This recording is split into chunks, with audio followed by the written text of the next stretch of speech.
friends. Good morning. Probably. It's actually 10 p.m. as I'm recording this, so that felt a little bit disingenuous. Um, I'm Clara. I became friends with Heidi freshman year, living in Memorial, her freshman year, not my freshman year. But I'm currently a grad student here in Waco, and I don't know most of y'all, but I've loved reading your comments and thoughts in the group texts, and I'm excited to read Psalm 104 with you guys today. Um, Fun fact, I've been reading through the one-year Bible this year, and this is actually the psalm that I just got to in the one-year Bible, so it's been fun spending some extra time with it. The She Reads Truth study calls it a prayer celebrating God's creation, and as I read it out loud, you're going to hear just the joy and the wonder and the curiosity that the author has looking at the world and understanding that that's a demonstration of God's glory and his absolute goodness and provision. And I'm just gonna read this thing. This is out of the ESV if you care about that kind of thing.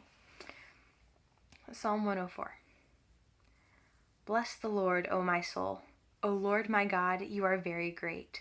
You are clothed with splendor and majesty, covering yourself with light as with a garment, stretching out the heavens like a tent. He lays the beams of his chambers on the waters. He makes the clouds his chariot. He rides on the wings of the wind.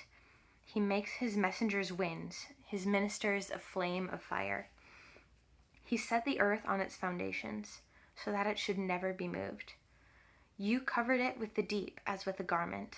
The waters stood above the mountains. At your rebuke they fled. At the sound of your thunder they took to flight. The mountains rose, the valleys sank down to the place that you appointed for them. You set a boundary that they may not pass, so that they might not again cover the earth. You make springs gush forth in the valleys. They flow between the hills. They give drink to every beast of the field. The wild donkeys quench their thirst. Beside them the birds of the heavens dwell. They sing among the branches.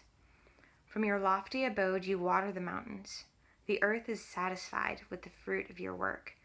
You cause the grass to grow for the livestock, and plants for man to cultivate, that he may bring forth food from the earth, and wine to gladden the heart of man, oil to make his face shine, and bread to strengthen man's heart. The trees of the Lord are watered abundantly, the cedars of Lebanon that he planted. In them the birds build their nests. The stork has her home in the fir trees. The high mountains are for the wild goats. The rocks are a refuge for the rock badgers. He made the moon to mark the seasons. The sun knows its time for setting. You make darkness, and it is night, when all the beasts of the forest creep about. The young lions roar for their prey, seeking their food from God. When the sun rises, they steal away and lie down in their dens. Man goes out to his work and to his labor until the evening. O Lord, how manifold are your works! In wisdom have you made them all. The earth is full of your creatures. Here is the sea, great and wide, which teems with creatures innumerable, living things both small and great. There go the ships, and Leviathan, which you formed to play in it. These all look to you, to give them their food in due season. When you give it to them, they gather it up. When you open your hand, they are filled with good things. When you hide your face, they are dismayed. When you take away their breath, they die and return to their dust. When you send forth your spirit, they are created, and you renew the face of the ground. May the glory of the Lord endure forever. May the Lord rejoice in his works, who looks on the earth and it trembles, who touches the mountains and they smoke. I will sing to the Lord as long as I will sing praise to my God while I have being. May my meditation be pleasing to him, for I rejoice in the Lord. Let sinners be consumed from the earth, and let the wicked be no more. Bless the Lord, O my soul. Praise the Lord. Something that I noticed about this psalm, is that the writer only shows up at the very beginning and at the very end in that command to bless the Lord, O my soul. Soul, rise up inside of me to see the good things and to glorify God because of them, to see the glory of God displayed in them.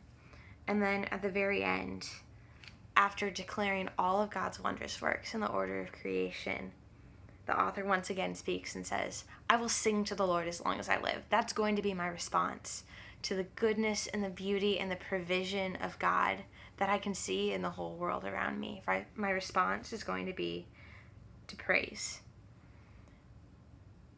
But that calls me to do more than just praise. That calls me to have a response that's pleasing to a holy God. May my meditation be pleasing to him, as all of the rest of creation is rightly ordered and rightly displayed before God. Let me be rightly ordered and rightly displayed before God. That's the only thing that makes the transition to the last verse with let sinners be consumed from the earth make sense. That's the only thing that makes it make sense in my mind. Like God created this beautiful earth with springs that feed the plant life, that provide food for the animals, everything rightly ordered. And our sin is what destroys that order that God created. So Lord, let everything inside of me come into your order. And let all of creation be a reminder of that. So that's my goal for this day, to look at the creation around me and see the goodness and the order of it and the way that God provides for the squirrels and the plant life and the sparrow that decided to make its nest inside my rain gutter. Like, God is providing for all of those things. Let me see that good order and let me see his goodness and respond by seeking to be more holy, seeking to be more like him and delight in his order and his good things. I hope y'all have a wonderful and blessed day, and I hope Psalm 104 brings you life and good reflection and better understanding of who our good God is.